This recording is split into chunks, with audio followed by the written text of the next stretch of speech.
آپ صلی اللہ علیہ وسلم کی حدیث ہے کہ جس گھر میں بھی تصاویر لگی ہوں گی اور جس گھر میں کتے ہوں گے اس گھر میں فرشتے نہیں آتے. اب آپ بحث کریں یا جو مرضی کریں, نبی کی حدیث صلی اللہ علیہ وسلم کی بالکل صحیح حدیث ہے.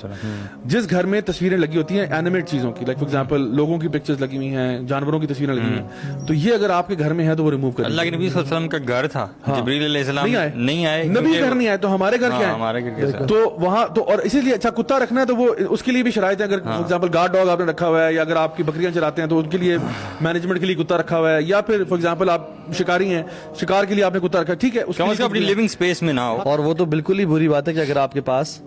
صوفے پہ آ رہا ہے, صوفے پہ بیٹھ رہا ہے, نجاست ہر جگہ پھیلا رہا ہے اور آپ کے منہ چاٹ رہا ہے. نجاست کائنات کی سب سے بدترین نجاست ہے.